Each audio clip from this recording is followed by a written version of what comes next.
I'm Joshua Simon. I'm Sam Joe. And we are The SG Boys, that little gay podcast from Singapore. Subscribe and find us on Instagram at The SG Boys. We have a dear friend of ours who's with us on the show right now, and we knew we had to record something with him. We always kind of knew that he had to be on the show at some point. He insists he's a fan. Isaac Tng! Stop laughing. Tng. Yeah, look at his cheeky face. You know that he has not listened to any of our episodes. I have red. listened. Okay, right maybe now. not recently, but I have. See, It still counts. OG fan. Really? Let's test him. So what is your favorite episode and what was your favorite line from the episode? Go, quickly. I don't remember the line, but there was an episode where you talked about the sugar babes, and that was good. Well, thank you. Sugar vibes. Okay, you made me happy. You pass. Like, You just rushed down from a walk. Not any other walk here in Singapore. There's something special about this one, isn't Right. it? It's organized by you. Yeah, so I do an inclusivity walking tour, which is basically a very nice way of just saying that it's a tour about LGBTQ history. Yeah, it's framed that way so that it's more palatable for the general public. Queer walk, a sissy that walked through our city. And I'm curious because I can't believe I just you said try that. it. Josh, try it. Like, I love it. Keep going. Don't stop. I mean, like I'm kind of guessing that this walk is mostly in Tanjung Pagar area, right? Yes, it is. And you know what? not MacRitchie. Which is very close to where we are recording, by the way. Hello!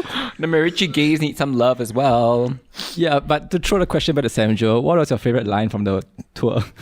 On the tour. Oh, you've been for Yeah. one of his... Gays supporting gays, right? So we have to do that. But yeah, I mean, essentially, I wanted a free drink at the end. By the way, yeah, the tour comes with, it's inclusive of a special cocktail. Of course, otherwise it At the wouldn't be a end. queer event. It didn't come with a free drink. The tour culminates. He takes us through like a lot of like dark, dingy alleys, literally, which used to be places where people had to cruise and everything. And Are you serious? Yeah. And then Sam Joe was familiar with every one of them. So I've been Yeah, here. but this is not about me. This is about the tour. It's So like Samjo's like walking through and you hear Kit Chan's home in the background. no, I hear the sugar babes in the background. One segment of the tour that I really liked was when we stopped at this really nondescript section of People's Park, Okay. right? Where, you know how they have like those big MP boards, right? To tell you who your grassroots leaders are. Yes, for and that everything. area. Yeah. Who your MPs are, like know your MPs, just in case you forgot who you voted for. But anyway, or did not vote for. And he stops us in front of there and he goes like, so... I think I know. Some sweet women might have been lesbian. I love it. That was my biggest takeaway I'm sorry, from the entire could you tour. repeat that? Isaac, how about you say it since you actually do say it? Yeah. Okay, imagine we're right now on this walk with you. Historically speaking, this place used to house Samsui women, of which there was evidence of lesbian relationships that arose within these Samsui women communities.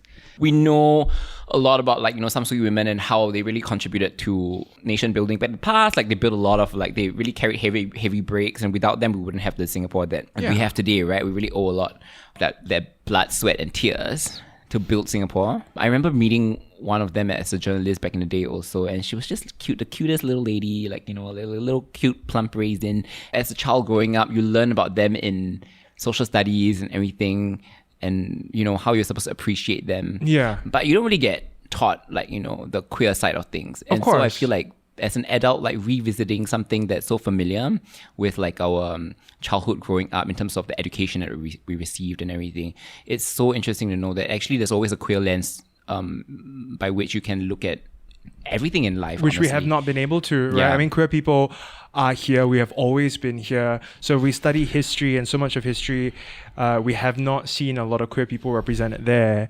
And speaking of representation, actually, Isaac, you're here for another sort of layer to this as well.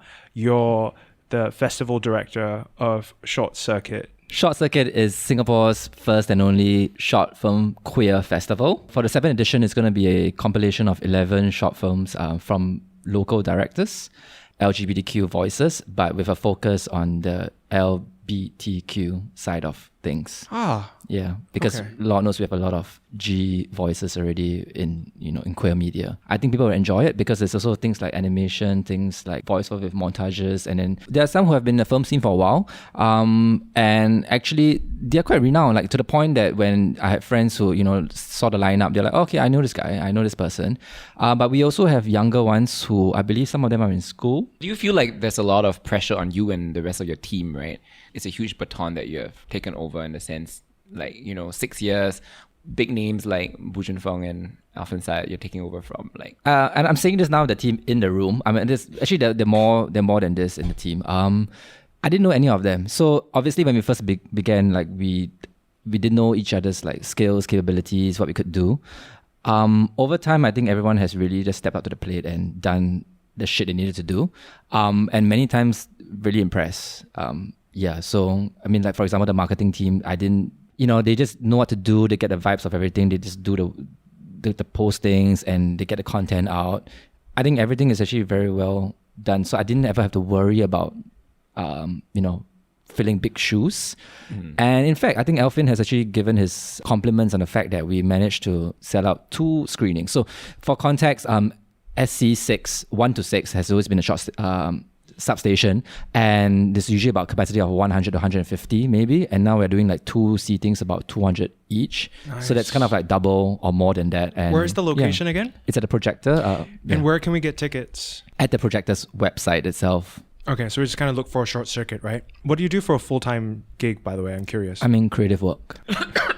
Sorry, what? No, I choked on my water. I'm not being shady. No, But creative is it's a very broad adjective. Let's just continue. I don't know why this how is funny. creative this work is. I'm primarily business development in creative work. Okay, so kind of brings me to my point, right? You could have kind of like done your thing on the side and then hang out with Samjo, go and party, and that's it, and kind of like live separate away from activism work. But there's a very conscious decision on your part to look at queer history or representation in the case of these short films, and wanting to engage with the community. There's a very conscious effort for you to want to put yourself out there to do this, right?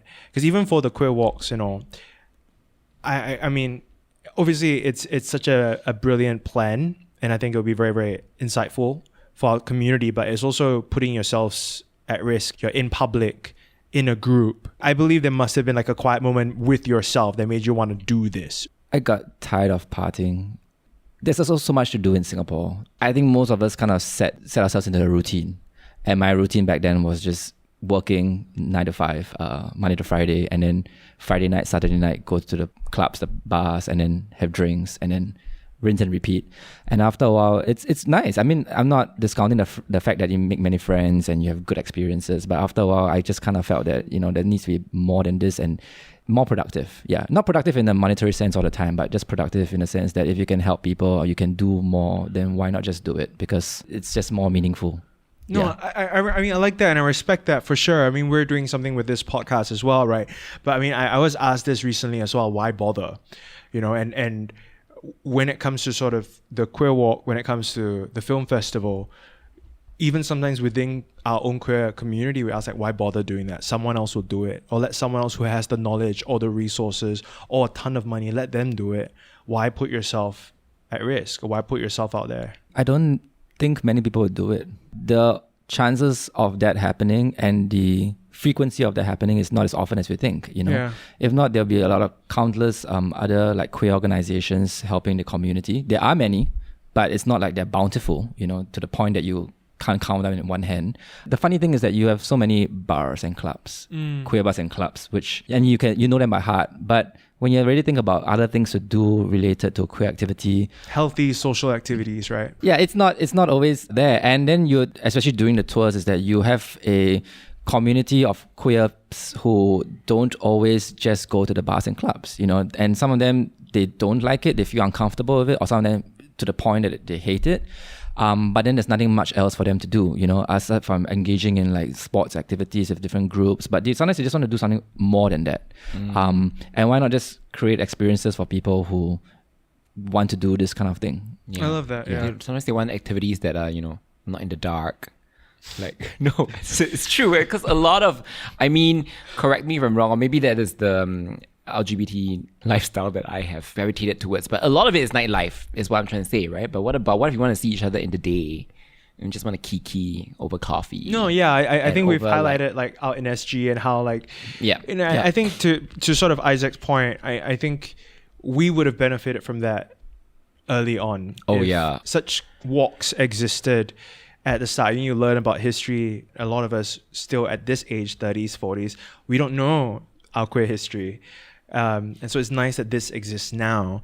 In the case of Short Film Festival, I came from a film background. I went to film school and I wouldn't dare touch on these themes when I was 19 or 20, which was not that long ago. In school, no one kind of did these topics. They were taboo, but not just in film school, just in culture. You would never do this in Singapore. So the fact that you have, the fact that it's the first, right? Short film, but queer short film festival here in Singapore, it's a long time coming. We would have benefited from that. If I was back in film school at 20 years old, knowing that this was an avenue where I could express myself, things that I was already going through and I was fascinated by, but I didn't have to sort of censor it or change the narrative to fit sort of a heteronormative. I shudder to think how it would have ended up. Josh, you and I are around the same age, Yeah. and we took our time. A while. Took a while Yeah. to get comfortable with things and everything with our sexuality. Isaac's actually my age. Interestingly enough, I know the concealer he has very good concealer, very good job. I gotta say, so right now the three of us that are Yeah. at this table and the guests that we'll be having on really soon, there'll be a huge age gap. it'll be a very steep drop. Yeah, it will be like, So we kind of Yeah. briefed Pearl and Daryl that we're gonna let the adults talk first, and then we'll bring the kids in. But I think it'll be very exciting once they come on as well. But the Yeah. three of us, we're in our 30s. But you were in our 30s, but when you were their age, when you were younger, you came out quite early, right? And you started doing a lot of community stuff. I think you're pointing to Young Out Here. I was actually a participant in Young Out Here. It may have evolved because I'm no longer young. I am out here, but Still young out here. But essentially, what it was back then, it was a support group for youths who were dealing with their identity. So it didn't matter if you were queer, gay, lesbian, non-binary, bisexual, what have you. Yeah, it's just a support group. And how I got involved was basically that the person in charge asked me to help to do some design work. And then after doing the design work, it was like, hey, why don't you just join the group since, you are in that age range. And so that's how I got involved. Hashtag creative work. Isaac, how would you introduce your team that's going to be joining us on the show right now? They hold their own. They think they're really talented, independent, and I'm really impressed with their work and everything they've done. You would think that most groups of people coming together to work would conflict a lot because of varying expectations and opinions, but I don't think we've conflicted. It's been a breeze so far working with this team. It's been very easy, actually. Everyone just, again, does their own thing, and we all trust each other. I think that's the main thing. We all trust each other to do whatever it is they need to do. Give it up for Pearl and Daryl. Yay. Woo! Live Welcome studio to the audience. show. Hello, applause. Yay. Daryl, how would you Yes. introduce yourself? Because I know you're someone like me. You love movies, right? Mostly programming and maybe filmmaking here and there, just really because I don't want to be in school. School is just really boring. Yeah. So you want to distract yourself as much as you can. Yeah. So when this opportunity came, I was like, okay, sure, I'll just do programming. Yeah, why not? Yeah. So your role in Short Circuit itself is the programming aspect of it, right? Yes. So you're curating the Hello. films? People are program director. Okay, excuse me. Okay, so officially we have titles, but Okay. actually we don't really work with titles. We don't come in knowing that, this is what we're going to do. I think it was a very collaborative, communal kind of work. Actually, on top of being program director at Short Circuit 7, you're also part of the programming team at the Singapore International Film Festival and Singapore Film Society. Also the festival director at the Perspectives Film Festival. It's a lot of film. Yeah. Extracurricular film that you are into. You it's just love your film, don't you? I'm a nerd. To go from film nerd to actually being, holding that kind of authority in these SIFF, come on, right? That's not easy to get into. Actually, I just wrote in. I was like, "Hi, do you guys need people to work? I'm down for this." And they were like, "Yeah, we need people." So they were like, "Yeah, just do it." It feels the emptiness inside, doing all this work. No. Right? Because if you don't ask, how would the opportunities even arise, right? Fight if you for your don't go opportunities. asking exactly. Because I have a lot of young students ask me also like, oh, how do you get into this or that? Like, I'm like, actually, sometimes you have to take the initiative and like it says in Daryl's bio, Daryl is always on the lookout for collaborations. Yeah, I just want work and money and whatever. Yeah. And Pearl, how would you introduce Pearl? Is a beautiful name. Thank you. Yeah, but it's your nickname, right? Yeah, Not it's your my actual nickname. name. So I'm Burmese, so my name is Phoo Myet Che. It's pronounced that way. And I am an arts worker. I work on a lot of arts projects. And also outside of my 9 to 5 job, which is also in the arts, I do activism work and also fun projects like this with my friends. I want to talk about sort of representation and how it's important to your generation. Even looking at films itself, we don't see that kind of like lesbian. We always see like the G word mostly in films. So this film festival, for example, brings out the idea of like the LBQ and also T. We bring that out more, and also coming from minority voices. I think that's really important to flesh out because we did like an open call thing. So we get all of these young queer voices that are also minority voices, and it's something new that we're doing. That the young guard, the new team is planning to like showcase that more in the film festival. And if you were to sort of like reflect it on your personal journey. Coming out for me was like, it was a very weird thing because like I was from a girls' school and we had that like very queer young love. And then there's one of the films in the festival that I really relate to, and I cried the first time I watched it because it has that girls' school drama, like love drama, very innocent, very pure. And like I just teared up thinking about like my first love in a girls' school. And it was so relatable, and like that idea of like having that representation on film. I think younger me would have been so grateful if I saw that on the big screen. So even in your 20s, you're feeling like that. Fascinating. Yeah, because when I was younger, there wasn't much like lesbian dramas or films. It was mostly like from Thailand my first queer film that I watched was this Thai lesbian love drama called Yes or No.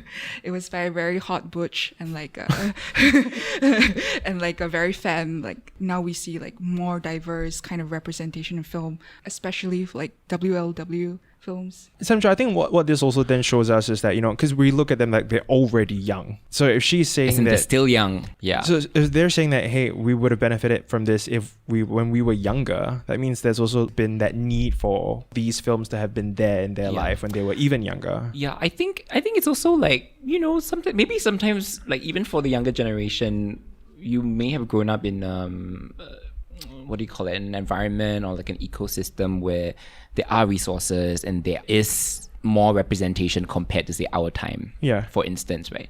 But having access to all these resources is a completely different thing, right? Depending on like where you grow up, like, you know, what your school teaches you or deliberately doesn't teach you, or like, you know, or maybe even like how you were raised, right? And maybe your family, you know, refuses to acknowledge certain aspects of basically your identity, and how do you reconcile that? I feel like that's why a lot of us, I don't know, but that's the effect that a lot of queer Taiwanese films have on me, because I have that connection to, firstly, linguistically, I have that connection, and secondly, it's kind of like, it's not a language where I was taught to express myself sexually in that sense growing up. And a lot of these Taiwanese films, I say Taiwanese specifically because they always, more often than not, they're set in a school. Yeah. And it's a very coming of age, like puppy love, kind of what Pearl mentioned when you talk about like, you know, being in a girls' school and everything. So I feel like there is always the inner child in all of us that searches for, you know, shoulda, woulda, couldas of yesteryear. You know what I mean? Yeah. How important are the nuances to representation? Pearl, you're essentially saying, you know, like it's the kind of queer content that's featured in this film festival are also, so it goes into areas that maybe it's not the Call Me By Your Name. You know, it's not maybe, and Moonlight, for example, is also huge because it was a very different kind of gay film. And when it comes to like queer content now, it's a lot more diverse. We are branching out a lot more, and we are exploring all these different nuances. So I'm just curious how important these nuances are to you, that you do see someone of your same skin color, of your body type. So how important is that? Yeah, I would like to ask a film expert here, Daryl. It's something to bear in mind, which is if you don't see representation that you really want and you deserve, I think it's the place where we create space that such representation can then exist. As identities get more complex and we get more nuanced, it gets more intersectional as well, which is why we need to always encourage spaces to exist for different groups, different communities, different individuals. I think that's the most important part in any kind of art, any kind of spaces. I remember I interviewed Billy Eichner for Bros, and the film, while it was sort of the first big mainstream backed by major studio queer film, they also faced a lot of flack and criticism from the community. It's like, why are the protagonists a certain way? There's almost like the queer movie stereotype, and this film is also following that, and I did bring that up to him, and he said, like, I recognize that, and we try to, in our own way, represent as much as we can, but it begins with this, and then it continues on through the rest, right? So it's never just one film holding the torch, Kind of a catch-all. Yeah, because I find myself also right now, I think, Samsui, you'll feel the same way as well, like a lot of the films that we found representation in, or that we really like felt an affinity to, like for me it's Call Me By Your Name, that I'm now also kind of like, I'm also like, it hasn't really aged very well, but I'm also protective of it because I'm remembering how important that film was to me, regardless of Armie Hammer's personal life or Timothée Chalamet and his sexuality. I think Heartstopper is another one of those situations where like we really needed them to be queer, but like, do you really need them to be queer in real life in order for them to be able to tell a story and have it resonate with you? Okay, Samjo, the first big gay movie you watched was?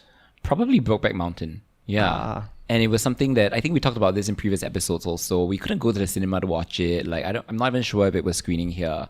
Like, it had to be stealthily procured, right? And then me and my friends at a sleepover, like watching it because we were curious. And I didn't understand at first what they were doing in the tent. I had no idea. I was like, wait, why is he spitting on his hand? I don't understand. I don't know these things. Because I was that innocent, right? So it was very coming of age. But if you ask me, like, did I feel very represented? Not necessarily. Like, I don't see myself being a cowboy anytime soon, unless it's not even for Halloween, no, because, like, that's just, like, so basic, right? It's very few and far between when you have a film where you can really agree with everything in the film, if that makes sense. Yeah.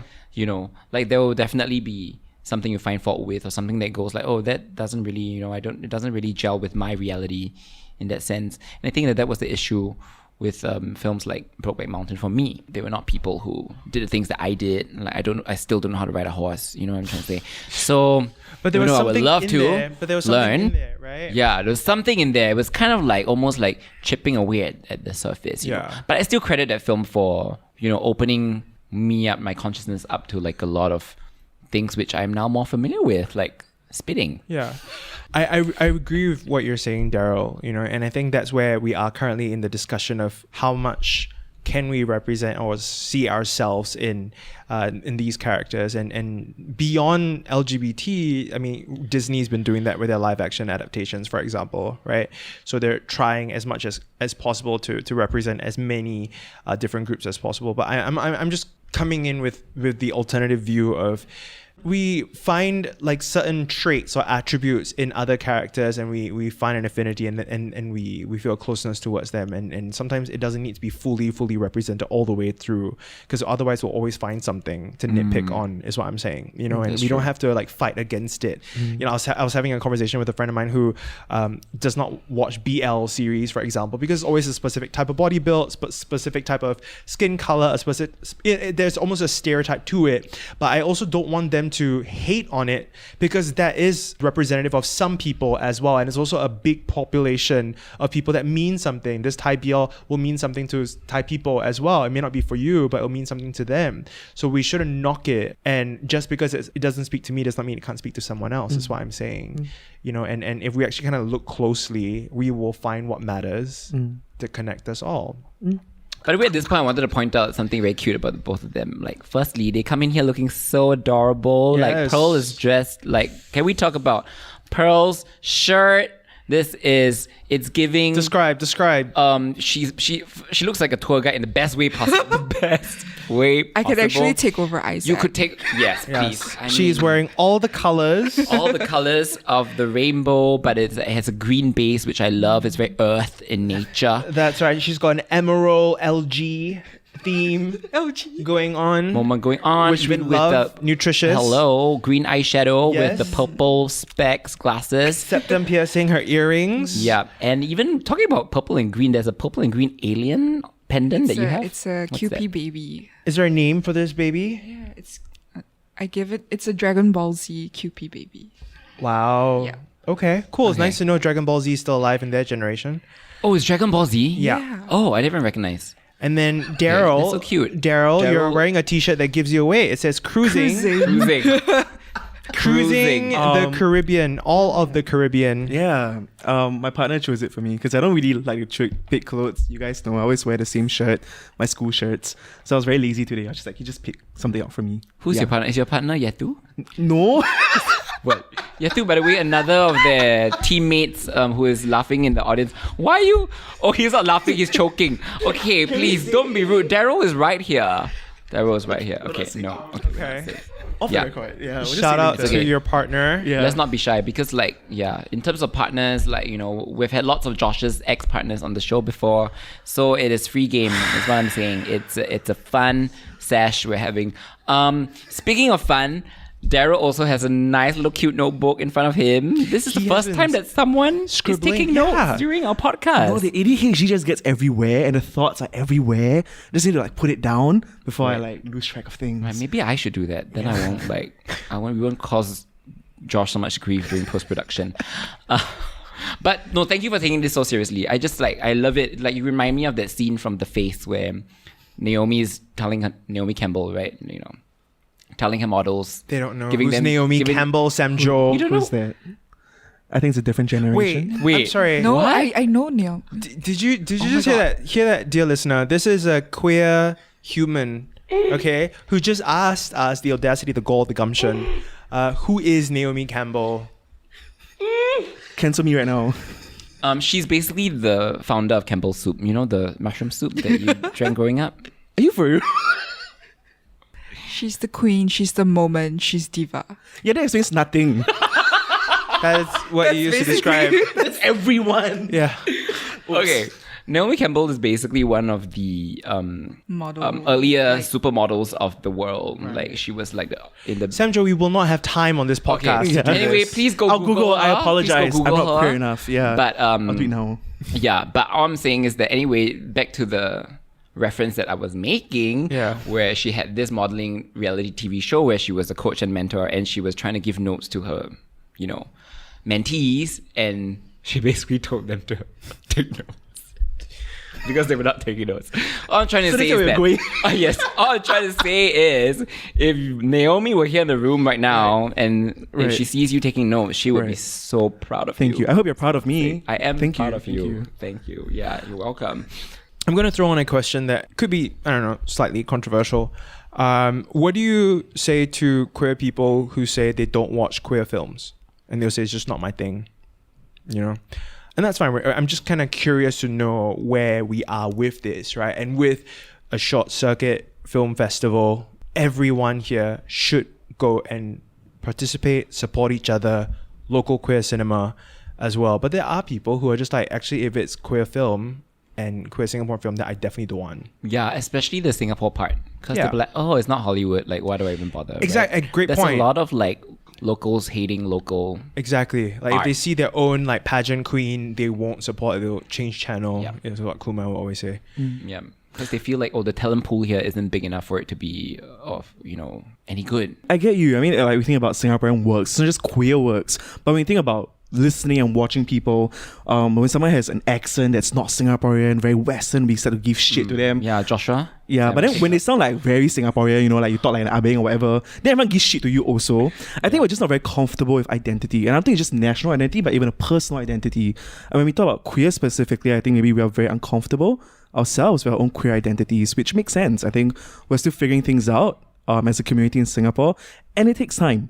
But I think to say that, oh, I'm not going to watch this film because it's local, because it's maybe not something I'm into, I think you're not doing a disservice to the filmmakers. I think you're doing a disservice to yourself. Because I think when we start to recognize that what these films are, what this content is really a reflection of us, I think that's when you realize that it's a personal stake involved. I also think it's not just about queer people having to watch queer films or queer works. I think everybody should watch queer works. Watch everything out there, watch anything. I think, like you said just now, we need to just think of people and connect with them at a human level. It's about how we build empathy. I remember like Heath Ledger giving this when he was still alive. Obviously, it was at one of the press conferences, and one of the reporters was asking him like, oh, what do you have to say about like, the flag that, oh, this is just a gay film and everything. And his response was like, we may be gay characters, but these are universal experiences. And everyone can relate to these emotions, like regardless of your sexuality or like how you identify, right? So I thought that was a very good point. I totally agree with what Daryl said. And it's the same for like film. I'm like a very big music audiophile. Like I collect vinyl records and everything, and it's the same for music. Like even if you don't understand the language of the songs you're listening to, you're still connecting to like the rhythm, the melody. It's different parts that just relates like to connects to you on a very human level. Like what keeps you moving, like what moves you. Yeah. Right.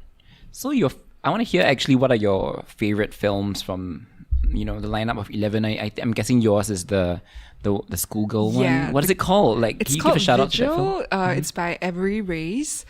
They're a very young filmmaker that's still in school, and they shot this. No spoilers. It's a very beautiful animation, and it's about girls' school love story, Catholic, CHIJ girls. Shout out. Oh, specifically CHIJ. I believe so. Okay. The uniform, right? Uniform the is blue very and white. CHIJ. Yeah. Oh, it's pinafore. animated. Yeah. Oh, fun. So that you get that vibe of like coming of age, being young. My answer would be Afternoon by Koo Chia-ming. I think I watched it years ago when it came out in 2020. Beautiful. It's just two boys figuring themselves out. And I think it doesn't actually try to define itself as, whether it's bisexual or gay, just queer. It's just people figuring things out. And I think that's anybody can relate to that. But let's not do a quick shout out. I think Simon.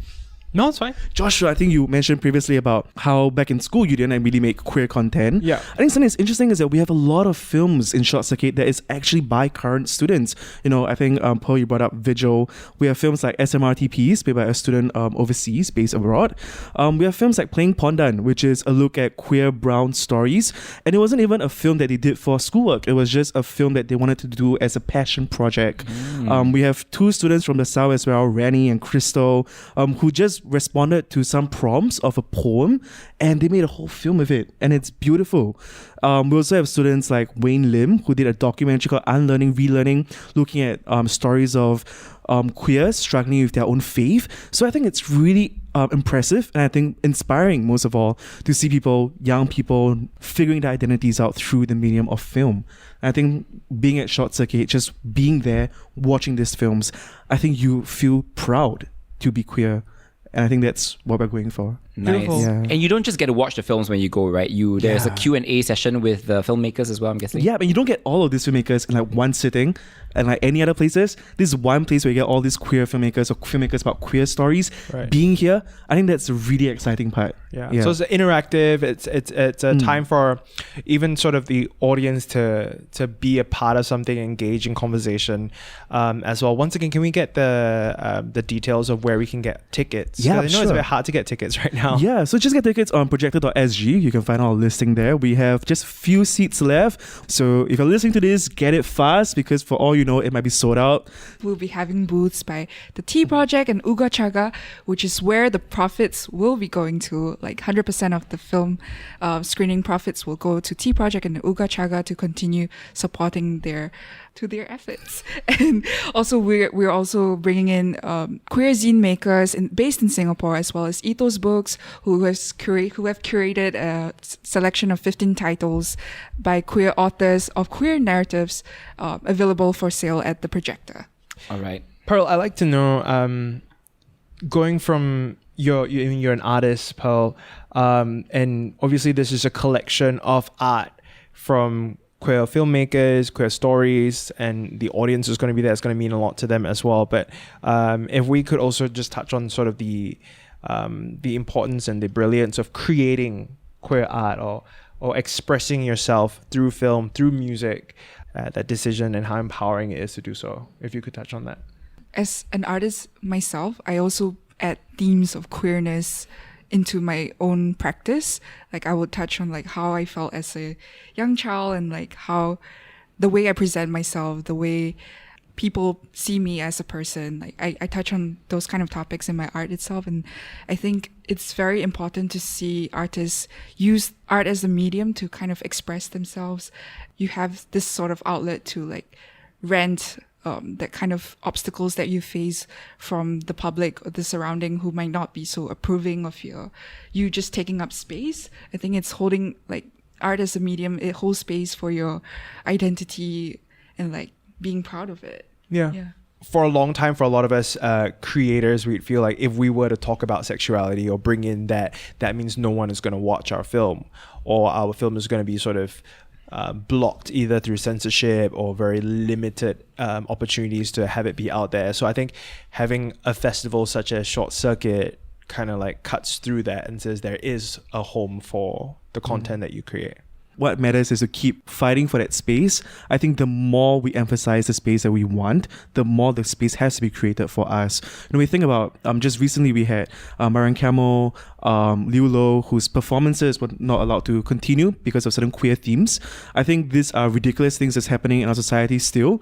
Even with whatever policies that have changed, I think we cannot expect that is the end of the fight. We have to keep going and keep fighting for the spaces that I think Pearl mentioned. But I think we talk about art and creating art. And I mean, as an artist also, I think that we sometimes must remember that art is also activism. Activism is also art. The links between the two are very much tied together. But I think even if you're not very confident of trying to make use of art, of creating art, I think the beautiful thing is to always start with curating.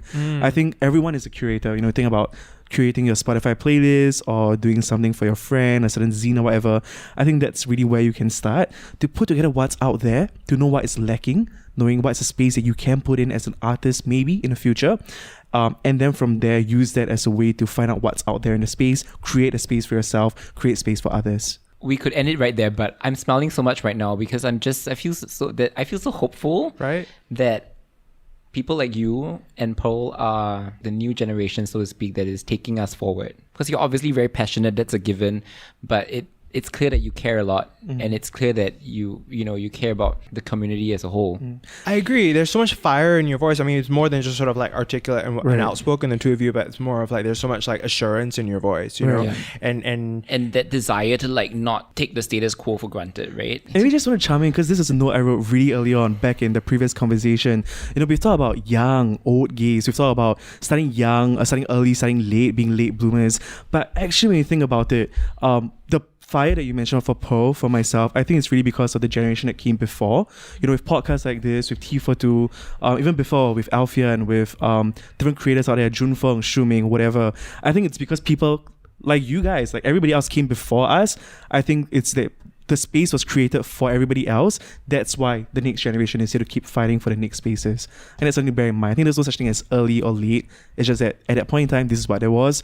And in the future, there'll be more. We're on a continuum. And as Naomi Campbell once said, good God, we're not a trend, we're here to stay. Good for you. Okay, I know we should have asked this way earlier, but something's been bugging me like this entire time. Why is the festival called Short Circuit? Like, what is the etymology behind that name? Short for short films. Right. Yeah. Oh. Yeah. And then circuit. Film circuit. Like a... I thought it was like the gay circuit party thing. Oh, the gay circuit. Is it? Really? So it's like a circuit party of short films. Yeah, or maybe because it's a very short circuit, because like circuits are from night to morning, right? But it's just like 2-3 hours, so it's a literal short circuit. I mean, is it? Alfian was on the show not long ago. I'm sure we can text Alfian. Yeah, let's figure it out. But yeah, because I joined halfway, like the team, and I was trying to figure out why is it called short circuit.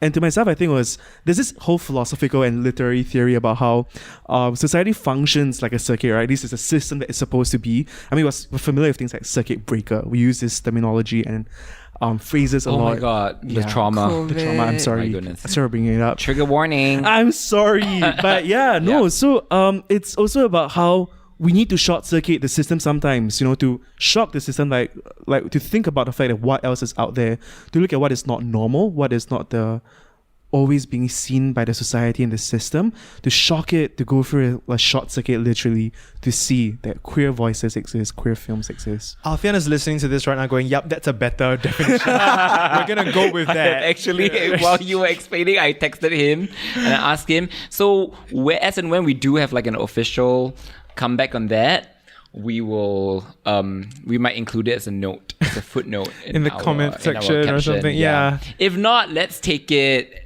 as Daryl's answer the is the official short because it's the 7th edition. From here on, this will be the meaning. Yeah, so whatever you say goes. All right, bye, Alfian. Love it.